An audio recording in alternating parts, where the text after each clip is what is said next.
Doctor Rajkumar ಅವ್ರಿಗೂ ವಿಷ್ಣುವರ್ಧನ್ ಅವ್ರಿಗೂ ಒಂದು ವೈಮನಸ್ಸು ಬಂತು.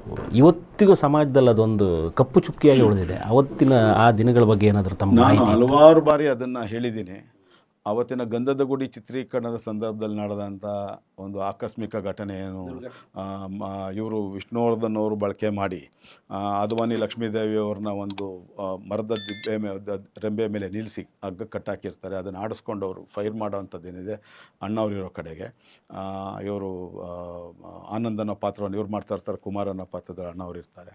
ಆ ಪಾತ್ರ ಫೈರ್ ಮಾಡೋವಂಥ ಸಂದರ್ಭ ನಿಜವಾದ ಗುಂಡು ಬಂದಿದ್ದು ನಿಜ. ಆದರೆ ಆ ಬಂದೂಕಲ್ಲಿ ಏನಂತಾರೆ ಡಬಲ್ ಬ್ಯಾರಲ್ ಗನ್ ಅಂತ ಕರೀತಾರೆ ಅದನ್ನು. ಅದರಲ್ಲಿ ಆ ಬುಲೆಟ್ ಬಂದಿದ್ದು ಹೇಗೆ ಅಂತೇಳಿ ಬೆಳಗ್ಗೆ MP ಶಂಕರ್ ಅವರು ಅದನ್ನು ಚೆಕ್ ಮಾಡಿರ್ತಾರೆ. ಅದು ಡಮ್ಮಿ ಬುಲೆಟ್ ಹಾಕಿರ್ತಾರೆ. ಆದರೆ ನಿಜವಾದ ಬುಲೆಟ್ ಬಂದಿದ್ದು ಹೇಗೆ ಅಂತ ಹೇಳಿ ಅದನ್ನು ಆ ಸಂದರ್ಭದಲ್ಲೇ ಆವಾಗ ಇಡೀ ರಾಜ್ಯದಲ್ಲಿ ದೊಡ್ಡ ಮಟ್ಟದ ಸಂಚಲನ ಉಂಟು ಮಾಡುತ್ತೆ.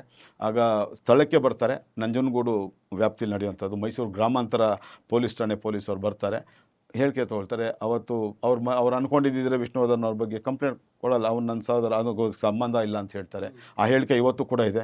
ಮೈಸೂರು ಗ್ರಾಮಾಂತರ ಪೊಲೀಸ್ ಠಾಣೆಯಲ್ಲಿ ಇವತ್ತಿಗೂ ಅವರು ಅಣ್ಣವ್ರು ಕೊಟ್ಟಿರ್ತಕ್ಕಂಥ ಹೇಳಿಕೆ ಇದೆ. ಅದ್ರ ಸಂಬಂಧ ಇಲ್ಲ. ಇಲ್ಲಾಂದರೆ ಅವತ್ತೇ ಯಾರ್ಯಾರಿದೆ ಎಲ್ಲರನ್ನೂ ಅವರು ಯೂನಿಟಲ್ಲಿದ್ದವ್ರು ಎಲ್ಲರೂ ಅರೆಸ್ಟ್ ಮಾಡೋ ಅವಕಾಶ ಇತ್ತು. ಆದರೆ ಅವತ್ತು ಆ ಥರ ಆಗಲಿಲ್ಲ.